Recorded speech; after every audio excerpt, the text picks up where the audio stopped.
usinyonge watu hivyo. Alafu hebu sema, si ndio? Alafu si unanielewa? Kwa hiyo ushirikiano ni kitu muhimu. Asanteni sana. Sawa, kumalizia kabisa kwangu. Mimi dada naye atakuwa anapata tutambua kwa sababu ni mwanamke. One thing, sisi unaanza kuwa na ukaribu na Diamond, unafanya kazi na Diamond kama vile mmekuwa mkishauriana hivyo, zikaja comments, kisha na social hivi. Naamini kuna wale waumini kabisa wale nao walikuwa na zile baada ya chini. Yale uliyapokeaje labda zile negative opinions za watu? Lakini ukaribu wako na Diamond kuelekea kwenye tamasha hili la mtoka Pasaka, mkoje, nini ambacho alishauri? Kwa kuongezea hapo, juzi kama sasa tulipata nafasi ya kuona clip za mtumishi wa Mungu akiwa amezushiwa ama inasemekana kuwa amezaa na mwanamke mwingine. Maneno yakawa ni mengi na wengi wakawa wanawajaji sana kwa watumishi wa Mungu. Kwa ni mtumishi wa Mungu pia, labda ungetia neno kwa hilo. Kwanza hilo tuliweke pembeni kwa sababu soma alipaka utamtafuta au kutoka wote. Now kuhusiana na hilo ulilosema, Diamond ni familia, ni mtu mwema sana, na huwezi kufanya kazi na mtu ambaye hamna urafiki, hauna ukaribu. Yani kwamba mimi nikafanya kazi na adui, haiwezekani. Mimi nataka nikwambie ni mtu ambaye amebeba potential kwa ajili ya taifa hili, sio kwa ajili ya Bongo Flava pekee yake, kwa ajili ya taifa hili hapa. Tuna appreciate na shukuru sana mchango wake. Kwa wale ambao hawajaelewa, mimi huwa naheshimu mtu akitoa comment na aminigi hajaelewa, lakini atakapoelewa hata sema. Kwa tunawapa muda watu wakielewa wataungana na sisi. Umeshafika tena kufikiria kufanya naye kazi gani? Kama kufanya naye kazi kwa sababu ni wenda mtoko huu, wenda. Asante, ni wenda. Naona nilivyo improve. Nadhani mmeelewa nimeimprove mimi. Kwa hiyo niwakaribishe Watanzania wenzangu na wale mtakaoalikwa, tuje pamoja, tufurahi pamoja, na hatuna la zaidi. Leo hatujaanza kusema mambo mengi, lakini kuelekea mtoko wa Pasaka tutakuwa tuna matukio mengi. Shushu atakuwa na matukio mawili matatu. Tumejipanga kwa ajili ya kugusa jamii kidogo, lakini kuelekea mtoko wa Pasaka vile vile tutaendelea kuwajulisha nini kinaendelea, na mtaona huko kwenye mitandao nani na nani ameamua kushiriki nasi. Lakini vile vile tutakuwa tuna kazi sana tumemchagua Lavu yuko hapa. Na kazi sana ya kupokea wageni airport. Sema kwa Kiingereza bana. Are you okay? Yes. Tutakuwa na kazi sana ya kupokea wageni airport kutoka Kenya, kutoka wapi. Na nimeongea na watu mbalimbali ambao nao wanatamani kuja, tunawaalika. Na mtoko huu wa Pasaka sio wa watu special. Hapana, ni mtoko wa Watanzania wote, na tumeongea pale hadi pale nje pale nje kutakuwa kuna viti, kutakuwa kuna screen kubwa zinazoonyesha ndani kukijawa, nje kuna sehemu huduma inapatikana. Ndani pakijaa, huduma nje inapatikana, screen kubwa. Hii maana yake Mungu ametubariki sana. Na siku hiyo tunaweza tusirudi majumbani.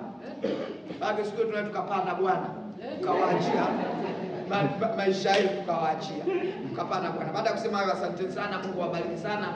Tuko pamoja, karibuni waini mapema, tusherehekee pamoja siku ya Pasaka. Asante. Neno mazito, na pale tutakuwa na ndugu zetu wale wa Safi nao. Safi nao wanakuwepo pale kwa ajili ya live na nini. Tumejipanga. Shughuli wanayo. Mimi katika History Doctor, mimi napenda sana kusikiliza mahubiri ya Kiislamu.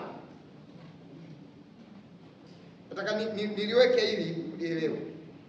Mimi mashehe wote rafiki zangu, napenda sana kusikiliza mahubiri ya Kiislamu, lakini nikaja kugundua Waislamu wengi nao wanapenda kusikiliza nyimbo za Injili.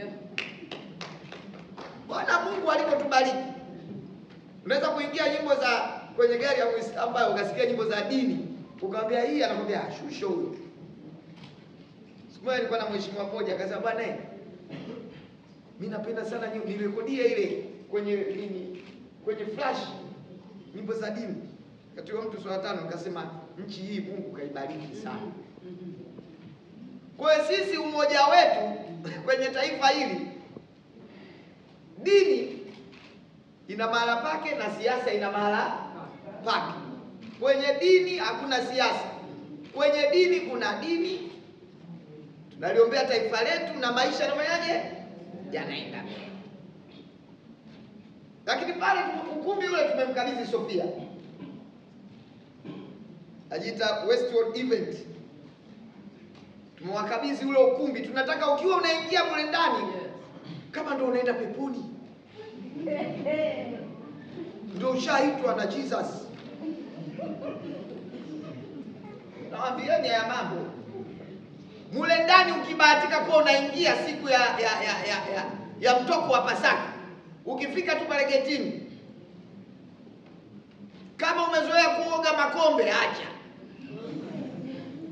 Kuna wengine hapo hawatoki bila kujimwagia, washawasha kidogo, wanajiita dawa ya mvuto, watu washakaa sana, wafanyiwe hata.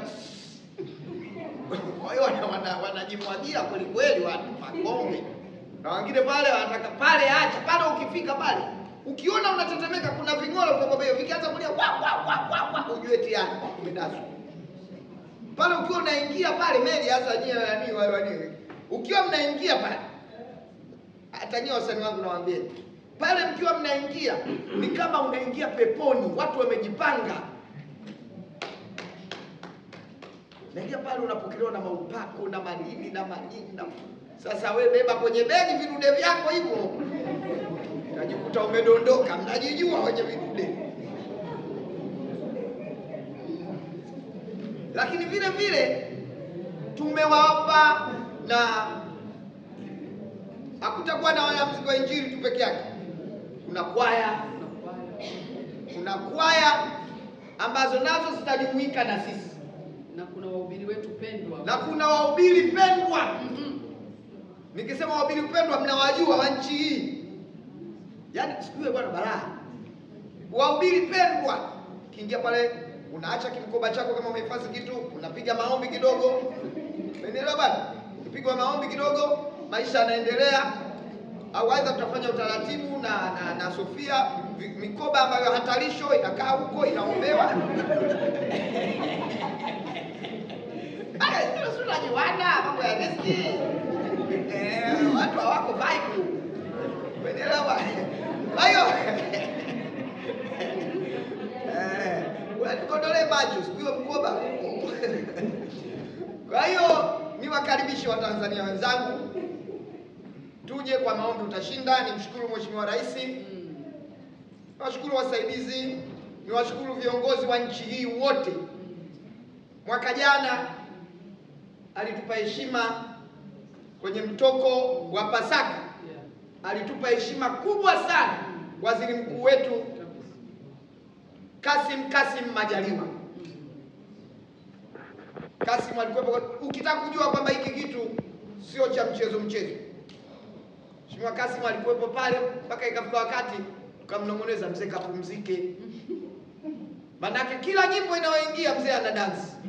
Amenibadilisha huyu bwana, mzee ukabadilika. Vitu